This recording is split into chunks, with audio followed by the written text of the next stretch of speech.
impact that these social media bots have on election campaigns is really very concerning. Now, research has been carried out by the Swedish Defence Agency. I'm just going to bring you up some of their key findings. Now, the Swedish Defence Research Agency found that bots, the activity of them increased between July and August, and they say it almost doubled. Now, they looked at 600,000 tweets for this study, and they found that 47% of them were in support of the Sweden Democrats.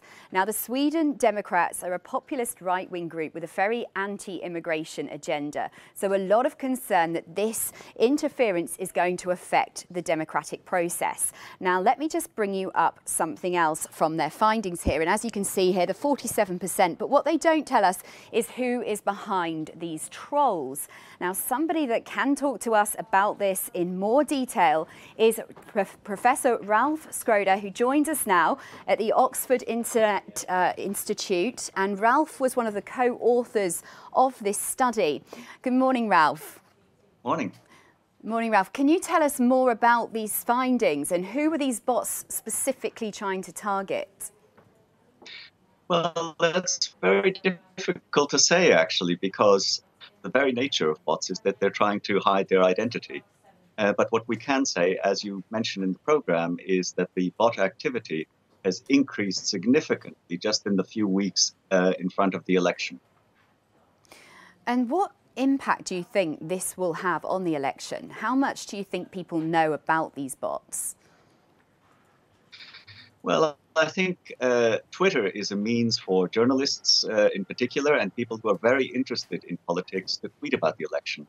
So we look particularly at those hashtags that are concerned with the election and with British politics generally. And we find that there are some very interesting conversations going on just in those Twitter accounts. As you mentioned, a very high proportion of them are bots, as we're finding in other elections nowadays. And they are trying to deliberately spread disinformation. And how are they trying to stop this spread of misinformation? Well, there's really very little you can do about this apart from try to identify the phenomenon, try to figure out as best you can what kind of messages they are trying to spread.